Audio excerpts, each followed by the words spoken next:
guys and gals, never here from Drinkwing Game, and studying on Twitter, the Gaming Dragon. Today I'm coming back at you with Let's Play episode of Devil's Gambit. So yeah, let's go ahead and jump right back into it, shall we? Alarm chain, you were up, and let's go! Hectorino, I need you for something. Oh? For what? It's a secret, nosy wolf, mind your own, mind your own. Kagan gives us a small smile before walking away. Treasa, meanwhile, turns me away towards the forest. May I ask what you need? Oh, you know, I just had to talk with you a bit about a thing or two. I have been meaning to pull you aside for ages now to tear you a new one. What? What did I do? You know what you did. I'm talking about leaving Kagan behind for 9 years without even a letter. But from the looks of it, she glances at Kagan's back as he enters the shrine. You two talked it out? You could say that. It's been a while since I saw Caddy like that. She sounds pleasantly surprised, almost impressed. There's no doubt in my heart she'd tear me to pieces if she considered it fitting, so I can't help but feel relieved. But that is not to say the harshness is completely gone from her voice. Can't say I know your circumstances, Hector, but as a friend to both of you, I just want to ask you, don't disappear on us again, okay? Or else I'll track you down and gut you alive. I know, I won't go away again. For how long have you been intending to tell me that? Ever since you returned, to be honest. But I was afraid I'd make you cry. And then Kagan will get on my case over it. He's so protective when it comes to you, you know. I figured somehow. Well, let's head back. I just need a moment to process what we discussed. Okay, join us when you feel ready. Treasa's footsteps grow fainter as she walks away. I close my eyes and slowly open them to look at the frogs hanging over my head, old and covered in moss. They continue smiling all the same. I stay there and eventually sit down the larger swing and close my eyes. How many times did Kagan and Aaron sit on this swing while I was away? How often do they talk about me? And today, here we are. My legs are hanging from it as the wind blows from deeper into the woods, past the shrine and then towards the long path through Renai. It carries a sense of nature. Seeds and nuts half buried in damp soil, bark old and new, rotted and vigorous, and the sounds of birds singing the last hours of sunlight away. Deeper in the woods, beasts hunt, hide, die, and mate. Newborn fruit ripens on the branches. Eggs are warmed and chicks take shape.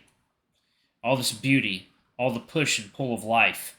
What would be of this, of us, if Renai's dark god were to awaken and spread itself all around? I take some solace that at least both Kagan and Ransky don't want it to awaken. Can't imagine what would happen if that at least wasn't the case. Although a part of me wonders what the world would be like under this deity's grasp.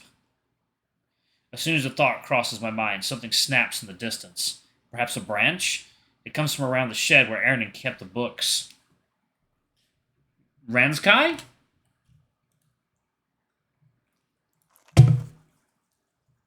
But there's no answer. A part of me wonders if this is some prank he's playing on me. But another, a colder and more weathered one, thinks back to the demonology volumes Aaron kept hidden. There are a lot of people in the shrine today, even a treasure-hunting lion under the Duke's employ and a certain wolf with a drinking problem. Perhaps the explanation is more mundane than this land's devil feeling playful. I get up and follow the noise, taking care to silence my steps. I take a peek inside the shed and find nothing out of the ordinary. Before I can tell myself it was my mind playing a trick on me, I hear the groan of claws digging into and almost ripping out a piece of bark.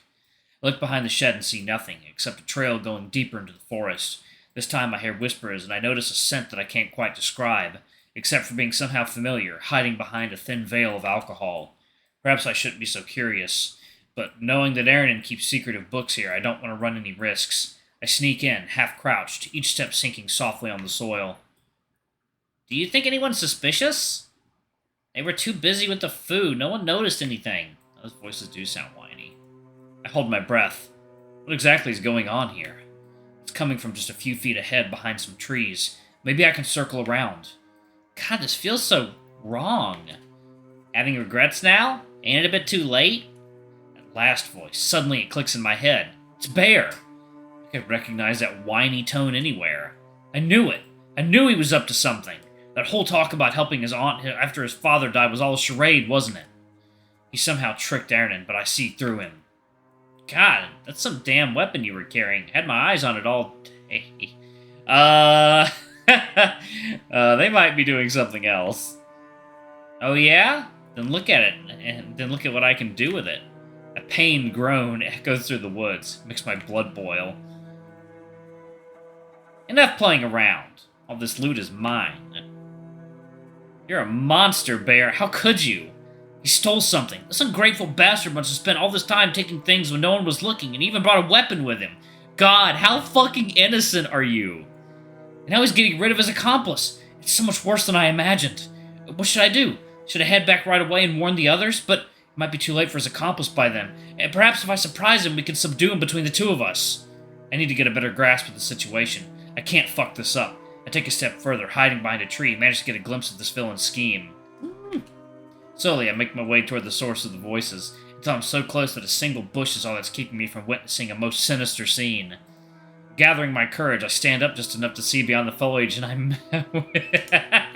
Oh, I can only imagine what the view he is about to be met with. So let me, Okay, 1 second, y'all. Alright, I guess we are about to, have a completely censored screen. Oh, nope, not quite. Okay, but I'm still probably gonna have to censor a huge amount of that. Okay, yeah, that's, yeah. Shut it, slut. You're loving it. Look how easily you're taking me. Come on, dragon slut. Tell me exactly how much you like it. Oh, gods, yes, I need it bad, sir. Go rough on me. Fuck me hard. Harder. Not me, please. Oh, you think you can take me? You must be such a slut if you're so sure you can take my beast all the way. I should have known from how you were looking at me. Fuck, I wanted to bend you over the dining table right then and there and breed your slit until you laid eggs. Bear thrusts into Arwell with the cadence of a killer driving a knife into his victim over and over. Each moan Arwell lets out as a last breath, followed by his toes curling as though entering rigor mortis. What did I walk into? Sure, it's not a crime, but I almost wish it had been one. God, I'm starting to feel dizzy. I get on my knees and support myself with both hands, fearing I might fall and alert the couple that there's a witness to their foul act of copulation. Foul act. Why is this happening? And why with Bear? You idiot, Arwell. You've only known him for... Yes, please, knock me up, sir. You want that, huh? Want to become a wolf-breeding bitch? And let's see how well you take the knot. You ram it in, please. Yes, harder. The wolf ravages him without even a pretense of tenderness, challenging the dragon's well-trained hole and using it as if it were nothing but a tool for his own pleasure. I want to run, or at least cover my eyes. My ears, too, if I could grow extra arms, but I'm paralyzed, my mind racing, looking for any thread to hold on to, and unfortunately burning the scene in my memory in the process. Bear looks down at Arwell with such poison in his eyes, practically dripping evil and ulterior motives at the dragon. That villain? This is all his fault. Who the hell fucks just a few meters away from somebody else's birthday party? A lot of people. Arwell shares some blame for having such terrible standards, but it's mostly his fault. You're lucky you have such a delicious ass. I just had to eat you out, and now you get to enjoy a smooth fuck. What? I can't believe... What is this dialogue? What? I can't believe he ate Arwell's ass. Freak? He's such a fucking freak. Eating ass in the woods like some kind of savage beast before running against a tree. By the shrine, even.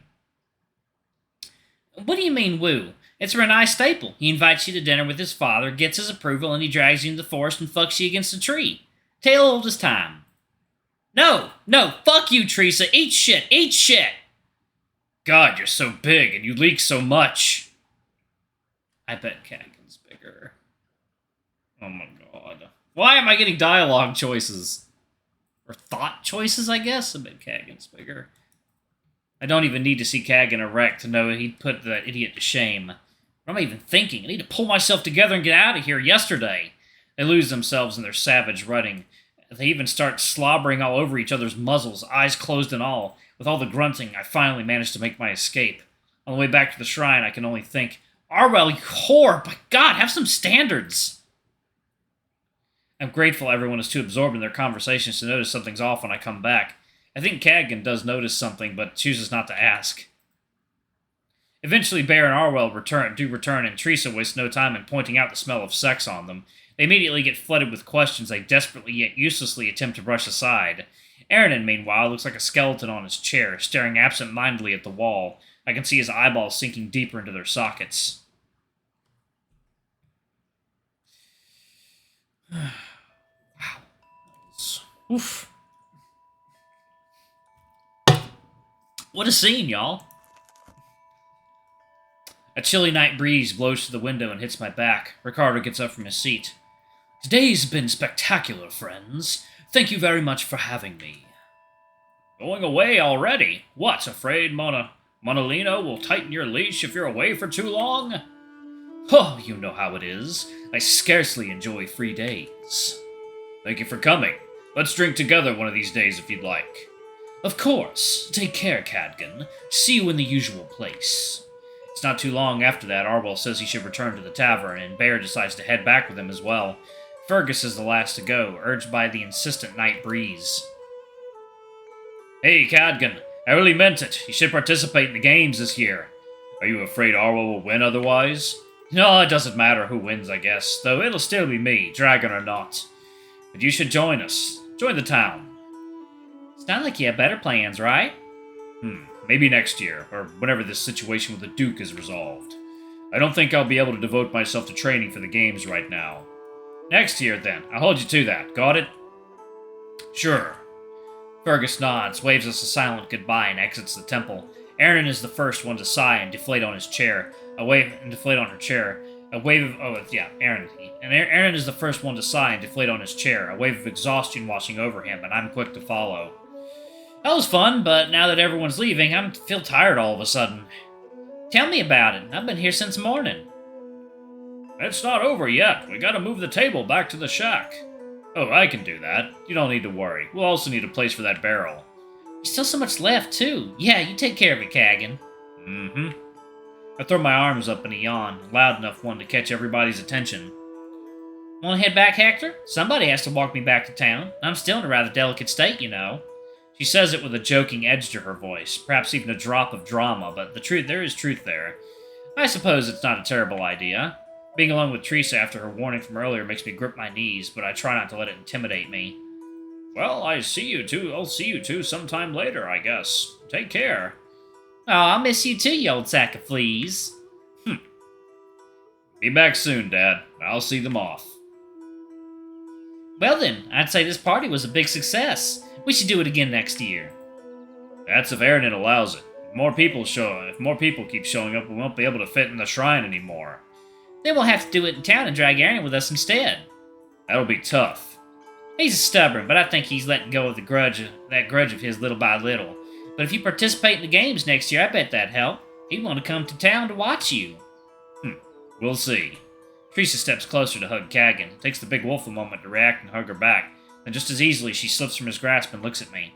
Well, I'm exhausted. Let's get going, Hectorino. Can't wait to get home and see my baby boy. Actually, mind going ahead? I need just a minute with Cadgan. I'll catch up in a moment.